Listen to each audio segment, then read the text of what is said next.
Hey friends, it's Mary Giordano and welcome to Unapologetically Wild. Every single day, you have a choice. You can stay where you are, or you can step into the possibility of something even greater. And I'm here to spark that flame within you and inspire you to show up, embrace the fear, and do the fucking thing. Messy, scared, and real. Let's get started.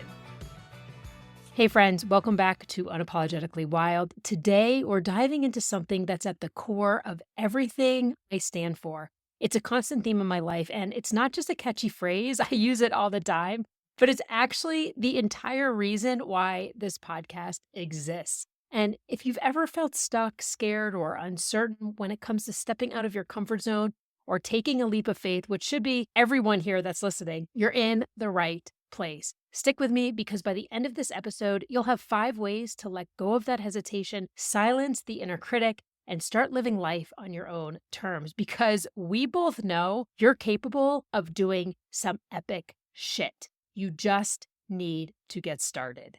You're also going to learn how to take meaningful steps towards the life you want, even if you don't know exactly what that might look like just yet. And spoiler alert, you do not need to quit your job, buy an RV, or start a business to make a bold move. It can be as simple as going to dinner by yourself, setting a boundary, or just saying yes to something that scares you. So what does it really mean to do the fucking thing? To me, it's not about being fearless or having it all figured out or waiting for some perfectly laid out plan because let's be real, those things, they don't exist. And as much as we love to use them as excuses, they're the very thing holding us back. Instead, it's about showing up, messy, scared, and uncertain, and taking action anyway. And here's the thing. The more often you do things that scare you, the more you're going to grow, and eventually the easier it'll get. The hardest part is actually just the willingness to take that very first step.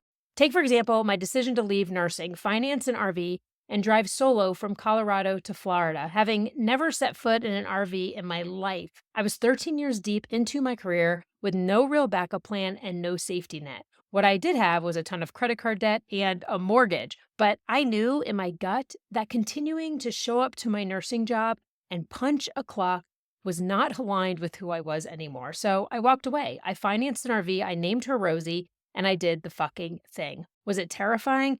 Absolutely. Did I have moments of what the hell am I doing? Of course, like every single day.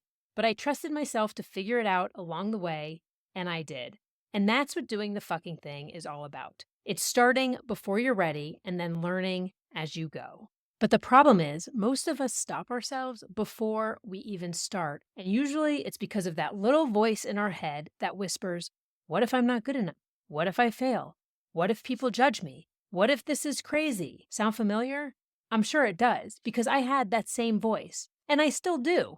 But that voice, that's fear talking. It creeps in, it tries to keep you safe, it tries to protect you from the unknown. But the truth is, fear does not keep you safe these days. It keeps you stuck. But guess what? Fear, it's all part of the process. It's never going to go away. You just learn to push through it. And over time, you start building the confidence to face it head on and keep moving forward. And more often than not, the fear we build in our minds is often extremely irrational and so much worse than your reality will ever be. I want you to take a moment to think back to a time you were scared out of your ever-loving mind to do something, but you did it anyway. Now, ask yourself, how bad was it really? Seriously, how bad was it? Can you even remember? And more importantly, how amazing did it feel to prove yourself wrong? Think about how incredible it felt to come out on that other side. That's what happens when you do the fucking thing. You build resilience, you build that confidence, and you build the momentum to keep going. But here's the challenge. While your brain is capable of incredible growth, that voice with those excuses are its way of staying wired for survival, which often works against you. Neuroscientist James Doty explains this perfectly in Mind Magic, and if you're watching this, I'm holding it up right now because it's worth checking out. He says, and I quote, essentially, we are responding to a passive-aggressive comment in a colleague's email through the same system that was designed to process a saber-toothed tiger attack. When we're caught in a cycle of fight, flight, or freeze, Fear completely clouds our judgment. It makes it nearly impossible for us to think clearly or plan effectively or just see beyond the what ifs. All that logical reasoning, that's out the window, and your creative problem solving, forget it. It's gone.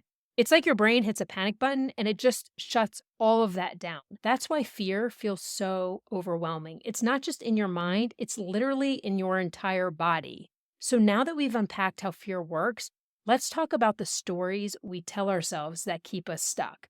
You know, those thoughts we touched on earlier. They're not just these fleeting ideas, they're these deeply ingrained narratives that hold us hostage, literally hostage, in our so called comfort zone. And remember, your comfort zone is not all that comfortable. So let's break down some of the most common ones. One of the biggest traps is the belief that you need the perfect plan before you can start. But let's be honest here, how often does life go according to plan? You don't need to have it all mapped out. You just need to take that first step. This one's a favorite excuse for the perfectionists out there, because since perfectionism doesn't actually exist, it becomes the ultimate procrastination tool. If everything has to be perfect, you'll never be forced to take action. When I hit the road in my RV, I had no clue what I was doing. I wasn't ready, I wasn't prepared, but I started anyway. And along the way, I learned. That's the thing people forget. Clarity doesn't come from planning. It comes from doing. Don't stay paralyzed planning. Start making progress by moving. The next one is another big one. It's the worry about what others might think. Here's the thing. Most people are too busy worrying about their own lives to focus on yours. And the ones who do judge you, that's on them. It has nothing to do with you. And they're going to judge you no matter what decision you make. If you stay stuck, they'll judge. If you take action, they'll judge. You're essentially letting someone who isn't even living their own life on purpose dictate how you live yours. The people who are confident and fulfilled, don't waste their time criticizing others, they're the ones that are going to lift you up and cheer you on. They're the ones you need to surround yourself with. So stop letting the opinions of others get in the way from living the life you want. And finally, the idea that you need to feel ready before you start. Here's a PSA. Ready is not a feeling, it's a decision. Confidence doesn't come before action, it comes from action. Think about anything you've done in your life that you're proud of. You probably didn't feel 100% ready when you started, but you did it anyway. And that's how you build that momentum. Were you 100% confident the first time you learned to ride a bike? No. Did you fall? Probably. Did you get back up? Of course. And now you'll never unlearn how to ride a bike for the rest of your life. That's the power of action. It teaches you, it builds you, and it sticks with you. These are all mental traps. Whether it's perfectionism, fear of judgment, or waiting to feel ready, they are not here to help you. They're here to keep you small. They're here to force you to play small. They're designed to keep you comfortable and stuck in this illusion of safety. And listen, you always have that choice to settle and stay in the comfort zone. No one's forcing you to do anything. But if you're listening to this, I know you're not the kind of person that wants to settle. So consider this your sign. Stop waiting, stop overthinking. You don't need anyone's permission. It's already yours. It's time to stop hiding behind those excuses and take that first step, because everything you need is already within you. You just have to trust it. So now that we've broken down the mental traps that hold us back, I want to get into the part you've been waiting for. How to actually start doing the fucking thing. You're like, Mary, but how do I do it? What do I need to do? These 5 strategies I have are not about overhauling your entire life. They're small shifts, what I like to call micro shifts, you can make starting today to take action, even when it feels scary or uncertain. The first one is one of my favorite ways to break through fear. When you feel scared or stuck or uncertain, I want you to stop and ask yourself, what's the worst thing that could happen? Will you die? Probably not. Get seriously injured? Most likely not. Will you lose everything and end up homeless? Highly unlikely. Most of the time, the absolute worst case scenario is that it just doesn't work out and you need to pivot or shift and try something different, or just go back to where you are right now. Think about it. If the risk is temporary discomfort or a new lesson, but the potential reward is a life that feels more aligned, don't you think it's worth it? So I want you to think about something you want to try to do, some kind of leap you want to take. And I want you to ask yourself, what's the worst thing that could happen? All right, my second strategy is you don't have to leap out of your comfort zone all at once. Start small. Remember, I mentioned those micro shifts? If the thought of going all in feels overwhelming, just focus on that next tiny, doable step. A wall is built brick by brick, not all at once. So if you've been thinking about starting a side hustle, you don't need to quit your job tomorrow. Maybe you can spend 15 minutes twice a week just researching, getting into groups, talking to people, brainstorming ideas in a notebook. Small steps lead to huge shifts. Just ask yourself, what is one small thing I can do today that will get me one step closer to where I want to be? Okay, my third strategy, this one is an absolute game changer. I want you to commit first and figure it out later. Whether it's signing up for that class you've been eyeing or booking the trip or saying yes to some new opportunity, make the commitment before you have time to talk yourself out of it. Just sign up for it. Just do it. Once you're locked in, you'll be forced to rise to the occasion. I used to do this with races. I used to sign up for a marathon without even thinking about it, or a triathlon, or a half Ironman, and I'd be forced to train for it. And I'd always finish it. Did I come in first or even 50th? No, never. I never did them competitively. I did them for myself. And same thing when I got Rosie. I had no idea what I was doing, but I committed to her and I figured it out. And I promise you will too. My fourth strategy is stop asking for fucking permission. Here's the hard truth. Nobody is going to come along and hand you a permission slip to live your life. You have to give it to yourself. We spend so much time waiting for someone to validate our decisions, validate our actions, validate our thoughts, whether it's a friend, a partner, a parent, but the only person who knows what's right for you is you, no one else. So stop waiting for approval. Your life, your rules. Remember that. And finally, my last strategy is when fear takes over, focus on what's possible, not what could go wrong. When fear takes over, we tend to fixate on everything that could go wrong. But if you flip the script and ask yourself, what's possible? What could go right? Watch how quickly your mindset changes. Think about the potential outcomes that excite you.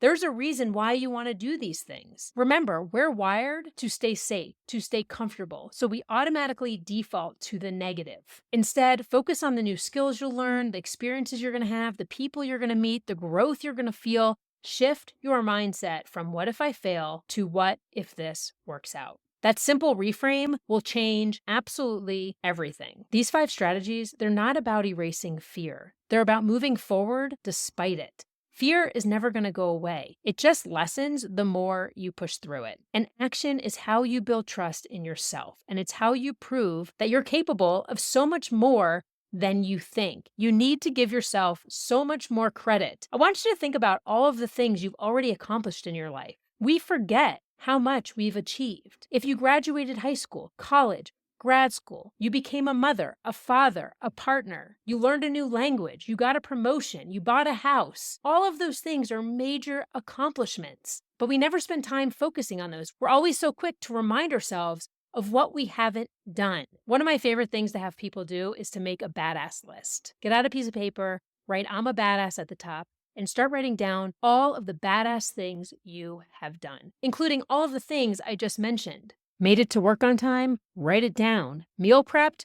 Write it down. Got your workout in? Write it down. Did you get out of bed today?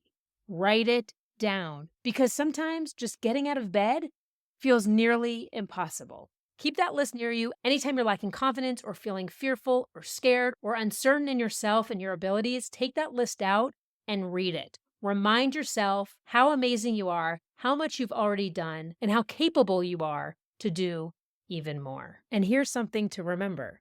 Every single person who has ever achieved anything, something bold, meaningful, life-changing, they started exactly where you are. Messy, scared, unsure, uncertain.